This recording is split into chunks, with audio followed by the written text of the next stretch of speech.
Capítulo 18. No limiar da independência.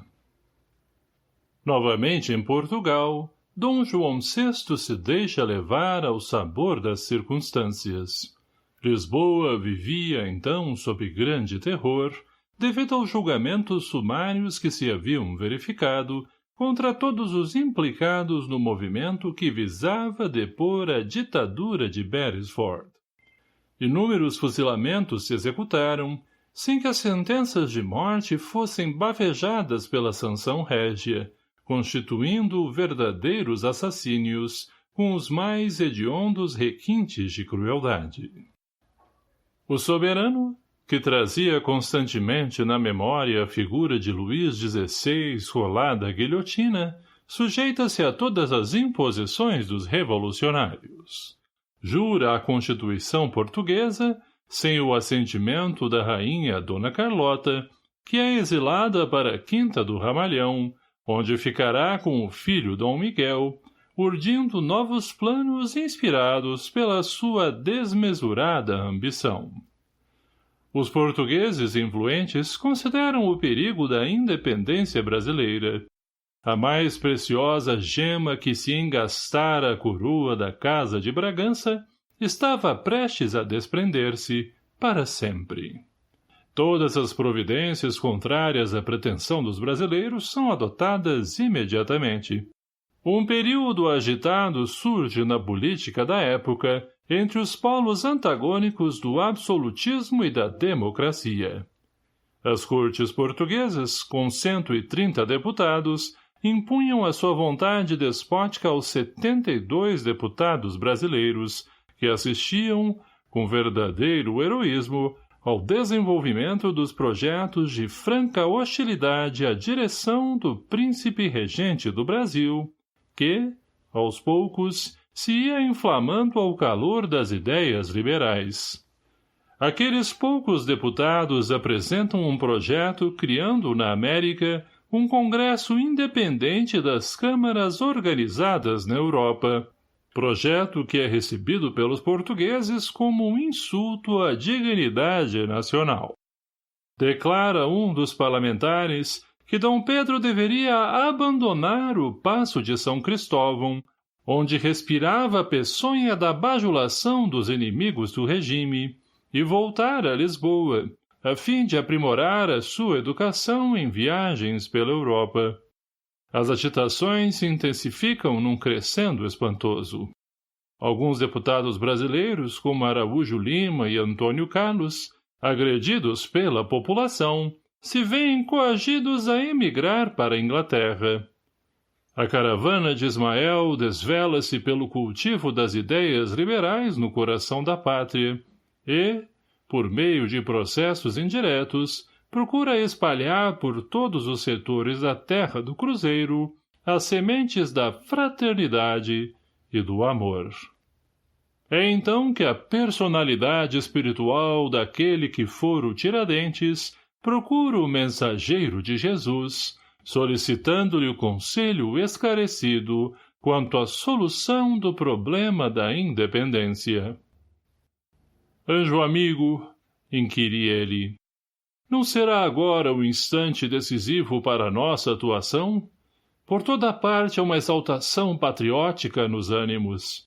As possibilidades estão dispersas, mas poderíamos reunir todas as forças para o fim de derrubar as últimas muralhas que se opõem à liberdade da pátria do Evangelho. Meu irmão, pondera Ismael sabiamente, o momento da emancipação brasileira não tardará no horizonte de nossa atividade.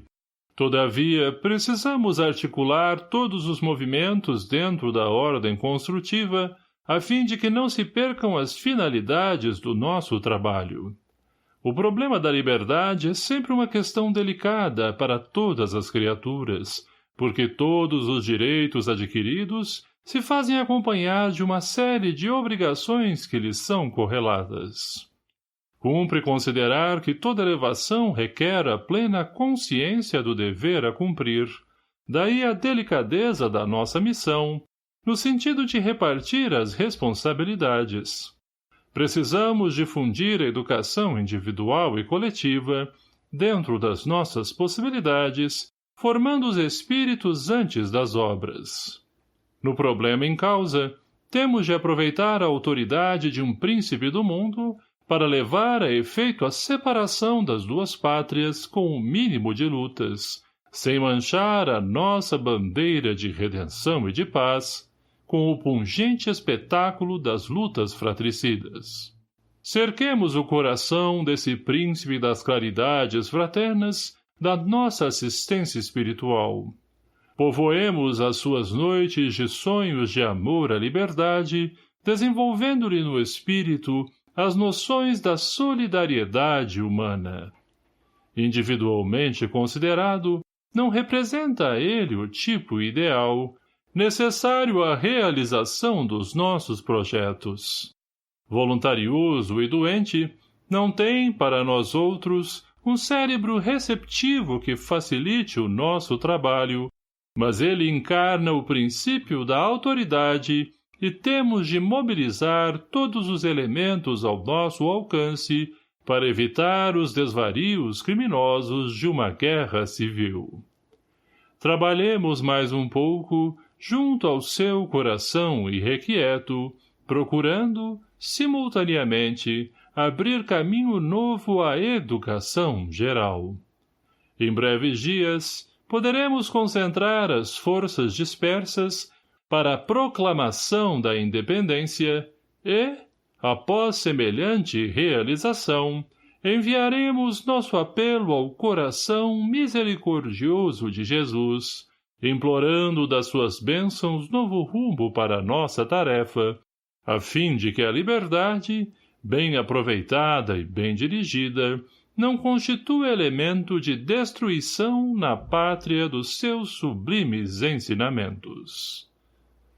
As sábias ponderações de Ismael foram rigorosamente observadas por seus abnegados companheiros de ação espiritual. Os emissários invisíveis buscam, piedosamente, distribuir os elementos de paz e de concórdia geral, harmonizando todos os pensamentos para a edificação dos monumentos da liberdade. As agitações, porém, se avolumam em movimentos espantosos, empolgando a nação inteira. Debalde, Portugal procurava reprimir a ideia da independência que se firmara em todos os corações. Assim, enquanto os brasileiros discutiam e conspiravam secretamente, a frota do vice-almirante Francisco Maximiliano de Souza, sob o comando do coronel Antônio Joaquim Rosado, com 1.200 homens, partia de Lisboa para o Rio de Janeiro, com ordem terminante de repatriar o príncipe Dom Pedro. Obrigado por assistir o nosso vídeo. Se você gostou desse vídeo, não esqueça de curtir, se inscrever no canal e compartilhar com seus amigos e conhecidos. Se você tiver alguma sugestão de obra espírita, não esqueça de comentar aqui para que possamos avaliar a possibilidade da leitura. Que Deus abençoe a todos. Obrigado.